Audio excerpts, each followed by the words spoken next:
서로 옆 사람 보면서 이렇게 제목을 한번 얘기해 보겠습니다. 서로 사랑합시다. 감사합니다. 오늘 서로 사랑하자라는 제목을 말씀을 가지고 본문의 말씀을 함께 나누고자 합니다. 우리 요한 1서는 요한 1서의 저자가 있습니다. 전통적으로 예수님의 사랑을 받았던 사도 요한, 예수님의 제자 사도 요한이 이 요한 1서의 저자입니다. 또한 요한 1서의 기록의 목적은 요한이 몸담고 섬겼던 에베소 지방의 교회를 위한 것이었습니다. 자세히 말하면 이 교회들을 영지주의 이단으로부터 보호하기 위하여 쓰게 되었습니다. 주님이 승천하신 후에 약 70년, 약 90년 사이에 이 초대교회 사이에 발생한 이단은 교회들에게 거짓 교훈을 전파하게 되었습니다. 거짓 교훈으로 교회에게 침투하게 되었던 것이죠. 영지주의라고 하는 이 대표하는 이단 사상인데요.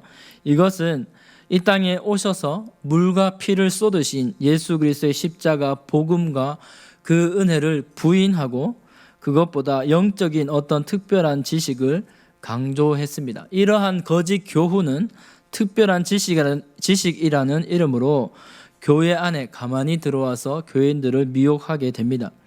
그래서 이건 어떤 열매로 나타나냐면 양극단의 모습으로 나타납니다. 그것은 금욕주의 또는 방탕이라는 양극단의 열매로 나타나게 되었습니다. 다시 말해서 요한 1서가 쓰여진 배경은 그 당시 초대교회에 거짓 교훈이 침투하게 되었는데 그것은 예수님의 완전한 신성과 인성을 부인합니다. 그래서 또 이렇게 얘기합니다. 영은 거룩하고 육은 악하다라고 하는 이건 이원론적인 이단 사상을 퍼뜨렸습니다. 그 이단 사상의 목적이 무엇입니까? 결과적으로 그들의 목적은 그리스도인이 예수님 믿는 데서 떨어지도록, 그리스도 안에서 참 생명과 영생을 누리지 못하도록 하는 것이었습니다. 그래서 사도 요한은 이 요한 1서를 통해서 교회들에게 진정한 진리를 가르치고 있고 신자들에게 너희가 예수 그리스도 안에 있음을, 또한 예수 안에서 그 영생을 이미 소유하고 있음을 일깨워 주고 있습니다. 요한 1서 5장에 결론적으로 끝나게 되는데요. 이렇게 말씀드리면 5장 13절입니다. 내가 하나님의 아들의 이름을 믿는 너희에게 이것을 쓰는 것은 너희로 하여금 너희에게 영생이 있음을 알게 하려 함이라 라고 말하고 있습니다. 예수 안에서 받은 영생을 잘 간직하고 뺏기지 말고 그 사실 진리를 잘 알고 있어라 라고 사도 요한은 말하고 있습니다. 사랑하는 성도 여러분, 이것이 바로 우리 주님께서 우리를 교회로 부르신 목적입니다. 또한 우리 모두 하나님의 아들 예수 그리스도를 믿는 목적인 줄 믿습니다. 오늘 3장에서는 그 영생의 열매가 어떤 열매로 나타나는지 바로 형제 사랑으로 나타나야 함을 교훈하고 있습니다. 오늘 본문의 말씀을 통해서 이 형제 사랑이 어떻게 이루어지는지 말씀을 통해서 살펴보도록 하겠습니다. 그렇다면 형제 사랑의 근거가 무엇일까? 저와 한번 살펴보도록 하겠습니다. 첫 번째로 하나님의 자녀의 이름을 주셨습니다 라고 하는 겁니다. 우리 한번 따라하겠습니다. 하나님의 자녀의 이름을 주셨습니다. 사랑의 하나님께서 우리를 하나님의 자녀로 부르신 것은 교회를 이제 다니기 얼마 시작하지 않는 사람들도 말씀을 통해 많이 알게 됩니다. 오늘 3장 말씀을 전체를 통해서 같이 좀 조망하면서 보면은 이 말씀이 나오고 있습니다. 먼저 이 요한 1서는 히브리서 11장 믿음장에서 대해서 비교하자면 사랑의 전당이라고 할 수 있습니다. 물론 고린도전서 13장이 있지만 이 그리스도인이 어떤 열매로 나타나는지 사랑에 대해서 사도 요한이 자세하게 설명하고 있습니다. 먼저 요한일서 4장 8장에서도 말씀하듯이 하나님은 사랑이시다라고 말씀하고 있죠. 사랑하지 아니하는 자는 하나님을 알지 못하나니 이는 하나님은 사랑이심이라라고 말씀하고 있습니다. 그렇습니다. 우리 자신을 보면 어떻습니까? 우리는 사랑할 능력이 참 없습니다. 많이 모자랍니다. 또 능력이 없고 또 마음에서부터 늘 사랑보다는 미움과 시기가 싹트기도 합니다. 우리 속담에도 사촌이 땅을 사면 어떻습니까? 배가 아프다. 이것을 볼 때도 우리는 참 시기도 많고 질투도 많은 그런 연약한 인간의 모습이 있습니다.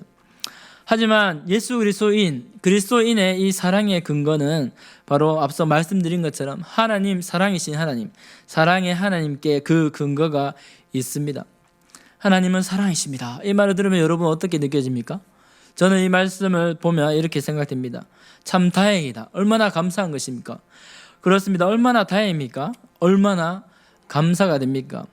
왜냐하면 우리가 믿고 의지할 대상인 하나님께서 이 세상의 어떠한 가치보다 좋고 그리고 더 좋을 수밖에 없는 사랑의 하나님이시기 때문이죠. 물론 공의의 하나님, 거룩하신 하나님을 말하고 있지만 사랑의 하나님이 우리가 믿고 의지하고 있습니다. 요한 1서는 사도 요한은 이런 하나님에 대해서 가감없이 설명해주고 소개해주고 있습니다. 그래서 오늘 3장 1절을 읽지 않았지만 3장 1절에서는 이렇게 말씀하고 있죠. 보라, 아버지께서 어떠한 사랑을 우리에게 베푸사 하나님의 자녀라 일컬음을 받게 하셨는가. 우리가 그러하도다. 그러므로 세상이 우리를 알지 못하면 그를 알지 못함이라. 뭐라고 말씀하고 있습니까? 하나님이 우리를 사랑해서 불러주셨는데 하나님의 자녀로 불러주셨다. 더 나아가서 하나님의 자녀로 일컬음을 받게 했다라고 3장 1절에 말씀하고 있습니다. 그렇습니다. 우리를 사랑하신 하나님의 사랑은 우리가 하나님의 자녀가 되었다라고 말씀하고 있습니다. 이 세상에서 가장 아름다운 사랑은 무엇일까요? 그건 제가 생각하기에 부모 자식 간의 사랑입니다. 아니, 부모님이 자녀를 사랑하는 그 사랑입니다. 그 사랑은 어떻습니까? 원초적이죠, 본능적이죠, 그리고 다분히 일방적이고 헌신적인 사랑입니다. 하나님의 아가페 사랑 또한 신적인 사랑이고 또한 무한대의 사랑, 거짓이 없는 그 사랑이시기 때문에 하나님께서 그 사랑하시는 우리를 하나님의 자녀로 불러주실 뿐만 아니라 하나님의 자녀로 일컬음을 받게 했다라고 1절에서 말씀하고 있습니다. 부모가 자식을 사랑하는 것은 당연하다고 볼 수 있겠죠. 그렇다면 하나님이 우리를 하나님의 자녀를 삼으신 이유는 무엇일까 한번 고민해 볼 수 있습니다. 그것은 당연히 사랑이기 때문이죠. 하나님께서 우리를 사랑하시기 때문이죠. 그런데 왜 또 자녀라 일컬음을 받게 하셨다라고 이렇게 요한은 기록할까 생각해 볼 수 있습니다. 구약 성경을 통해 보면 하나님은 하나님의 이름을 참으로 아끼십니다. 무지 아끼십니다. 존귀하시고 거룩하시고 영광스러운 하나님의 이름을 스스로 가지시고 스스로 영광을 취하시는 분이십니다. 하나님의 이름을 망령되이 일컫지 말라라고 십계명에서도 말씀하고 있습니다. 다시 말해서 하나님의 자녀로 일컬음 받게 하신다는 것, 우리는 하나님의 자녀다, 하나님의 자녀다라고 하는 것은 바로 하나님의 보호하심과 모든 은총, 그것을 영원히 허락해 주시고 영광을 주실 뿐만 아니라 그 이름 통해서 우리를 하나님의 보호하심으로 보증해 주시고 끝까지 책임지신다라고 하는 의미일 것입니다. 우리 아이들이 골목에서 뛰어놀면 누군가 아저씨가 와가지고 묻겠죠. 너 아버지가 누구? 내 아버지 누구? 이렇게 하면은 이 한마디만 다 해결됩니다. 왜 그렇습니까? 우리 아버지가 대통령, 시장, 기업, CEO가 아닐지라도 나를 낳아주시고 건강하게 몸과 마음으로 키워주신 그분이 내 뒤에 계신다면 그 인생의 보호자가 있는 것만으로 해도 참 그 하나면 아들은 족하기 때문입니다. 든든하기 때문입니다. 그렇습니다. 예수님 안에서 생명의 빛을 얻고 하나님의 자녀로 일컬음 받는 하나님의 자녀가 된 것은 하나님의 사랑을 듬뿍 받고 철저히 받고 확실히 받았음을 뜻하고 있습니다. 그러한 사랑을 받은 것이죠. 또한 하나님의 자녀는 예수님처럼 외출했다가 집에 돌아온 사람처럼 죄를 훌훌 털어버리게 됩니다. 예수님의 사랑의 특징이 무엇입니까? 죄가 없으신 분, 죄가 없으신 사랑입니다. 예수님이 죄가 없기 때문입니다. 그러므로 그 죄가 아니라 하나님 안에서 하나님의 자녀가 되어 의를 행할 수 있게 되었고 나아가 사랑의 열매를 맺게 되었습니다. 본문 아니지만 3장 9절에 이렇게 말씀합니다. 하나님께로부터 난 자마다 죄를 짓지 아니하나니 이는 하나님의 씨가 그 속에 거함이요 그도 범죄하지 못하는 것은 하나님께로부터 났음이라. 아멘. 우리가 씨를 보면 뭐 사과씨인지 배씨인지 뭐 감씨 뭐 여러 가지 구별이 되지만 구별되지 않은 것도 많이 있습니다. 그러나 이 씨로서는 알 수 없지만 열매를 통해서 하나님께로 난 것인지 어디로서 난 것인지 알 수 있습니다. 우리 또한 하나님께로 났기 때문에 예수 그리스도를 구주로 믿는 저와 여러분이 이 세상에 속하지 않은 하나님의 씨로 말미암아 사랑의 열매를 맺게 된 하나님의 자녀가 되었다고 말씀하고 있습니다. 그렇습니다. 하나님의 자녀의 이름을 주셔서 하나님의 사랑을 실천하는 귀한 존재로 불러주셨습니다. 그렇다면 이 하나님의 사랑이 여기서 끝일까요? 안타깝게도 그 사랑은 끝이 아니라 이제 형제 사랑으로 이어져야 한다고 사도 요한은 말씀하고 있습니다. 그렇다면 사랑받은 성도의 사랑은 어떤 모습이어야 할까 우리 한번 나누어 보도록 하겠습니다. 두 번째로 주님께서 하신 것처럼 사랑해야 됩니다. 우리 3장 14절 말씀 한번 읽어보겠습니다. 3장 14절입니다. 시작. 우리는 형제를 사랑함으로 사망에서 옮겨 생명으로 들어간 줄을 알거니와 사랑하지 아니하는 자는 사망에 머물러 있느니라. 아멘. 사도 요한이 중요하게 강조하고 있습니다. 너무너무 중요한 거 있습니다. 이 사랑이 사망과 생명과 연관이 있습니다. 14절 말씀을 보면 우리는 형제를 사랑함으로 사망에서 옮겨 생명으로 들어갔다라고 기록하고 있습니다. 뭔가 대단한 암시를 주고 있죠. 이 말씀은 단지 우리가 형제를 사랑하는 것이 어떤 구원의 조건이 되었다라고 말하는 것이 아닙니다. 사망에서 옮겨 생명으로 들어갔다? 우리가 형제를 사랑한다라고 하는 것은 뭔가 좀 시제 문장의 자체 말이 다르게 나오고 있습니다. 하나는 완료형이고 하나는 지금 하고 있는 현재형입니다. 다시 말하면 이 말을 좀 풀어보면 우리가 형제를 사랑하기 때문에 구원을 받은 것이 아니라 하나님의 사랑으로 예수 그리스도의 십자가 그 보혈로 그 은혜로 우리가 이미 사망에서 생명으로 옮겨졌기 때문에 그 증거와 결과로 형제를 사랑할 수 있게 되었다라고 하는 말입니다. 우리가 교회 안에서 우리 형제 자매라고 부르고 있습니다. 우리 아십니까? 우리는 예수 그리스도 안에서 부름받은 한 몸입니다. 왜 그렇게 할 수 있습니까? 바로 예수 그리스도의 생명을 우리에게 이식해 주셨기 때문에 우리가 주님의 몸이요 지체요 한 사랑 안에서 완전히 이루는 형제 자매가 될 수 있습니다. 그러므로 좀 더 설명드리면 사망에서 생명으로 옮겨진 일이 이미 내 속에서 일어난 일이요 역사요 또한 그러므로 형제를 사랑하는 이 행동을 통하여 내 속에 드러난 하나님의 사랑, 이 구원의 역사를 나타나게 되는 줄 믿습니다. 그렇다면 이 하나님의 은혜로 구원받은 우리가 이 사랑의 모습이 나타나야 하는 중요한 이유가 무엇입니까? 그것은 요한일서 3장 16절에 말씀하고 있습니다. 너무너무 우리가 잘 아는 말씀인데 이 말씀도 한번 같이 큰 목소리로 읽어보겠습니다. 시작. 그가 우리를 위하여 목숨을 버리셨으니 우리가 이로써 사랑을 알고 우리도 형제들을 위하여 목숨을 버리는 것이 마땅하니라. 앞서 말씀드린 것처럼 하나님께서 그 아들의 이름, 자녀의 이름을 우리에게 일컬음 받게 하기 위해서 바로 독생자 예수 그리스도를 주셨습니다. 또한 예수님이 이 땅에 완전한 사람, 완전한 하나님으로 오셔서 우리를 위해서 자신의 목숨을 버리셨다라고 말씀하고 있는 것이죠. 앞에서 말씀드렸던 이단의 그런 거짓 교훈은 예수님이 완전한 사람으로 완전한 인성과 신성으로 오셨다는 것을 부인했습니다. 영과 육을 나누었습니다. 그 사역을 온전히 감당하지 않았다고 거짓으로 가르쳤습니다. 그것이 진리입니까? 아니죠.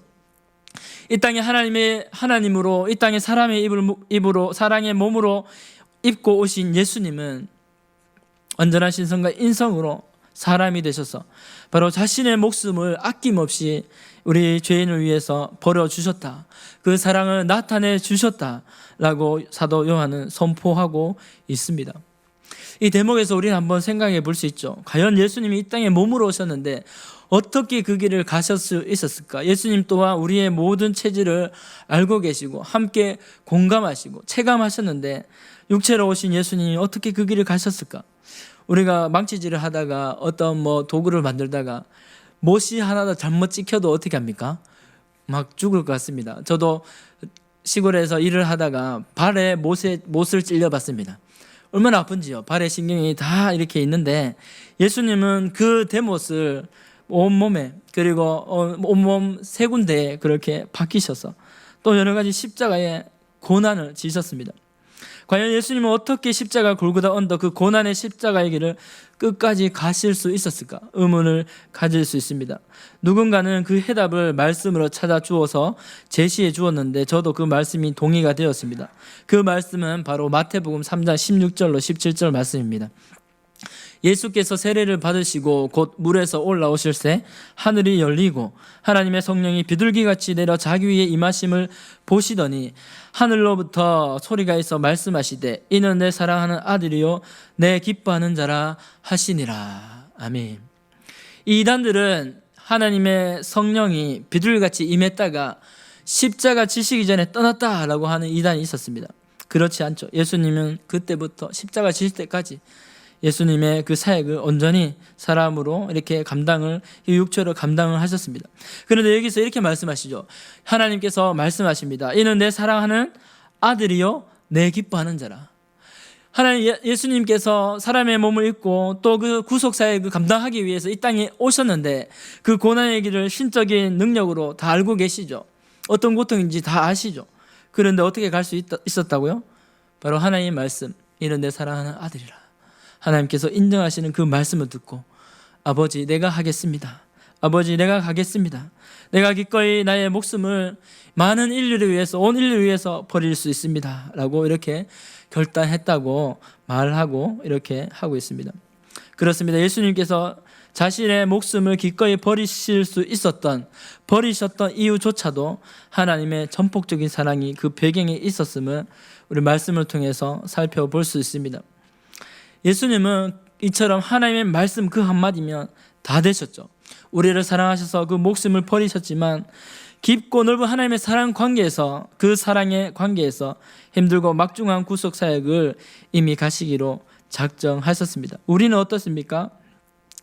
우리는 주님께서 말씀하시겠죠. 하나님께서 아무개야 너도 할 수 있다. 너도 하나님의 사랑으로 또 전도하고 사랑하고 또 이 삶을 나의 사랑으로 살 수 있다 라고 하실 수 있겠죠.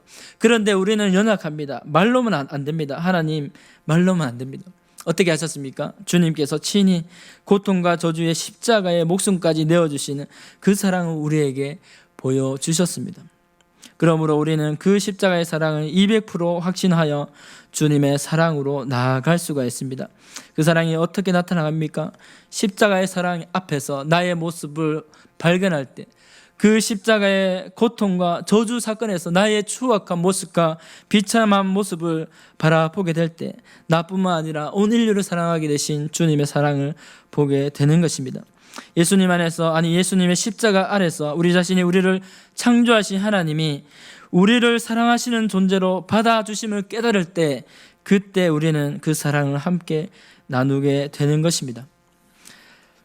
그렇습니다. 예수님께서 우리에게 생명을 내어주셨고 또한 사도 요한은 뭐라고 말씀하고 있습니까? 우리 또한 형제를 위해 생명을 내놓는 것이 마땅하다고 이야기하고 있습니다. 사랑하는 성도 여러분, 사실 이건 말이 쉽지 제정신으로 할 수 있는 말이 아닙니다. 우리가 잘 아는 손양원 목사님이나 주기철 목사님 정도 돼야 이 정도 할 수 있겠나 생각하게 됩니다. 요한일서 3장 23절에는 이렇게 말씀하고 있죠. 우리 같이 한번 읽어보겠습니다. 시작. 그의 계명은 이것이니 그의 아들 예수 그리스도의 이름을 믿고 그가 우리에게 주신 계명대로 서로 사랑할 것이니라. 아멘. 하나님께서 사랑의 계명으로 주신 것이 있습니다. 10계명이죠. 하나님 사랑과 이웃 사랑의 최소한의 계명을 주셨습니다. 그것도 사랑을 실천하는 것이죠.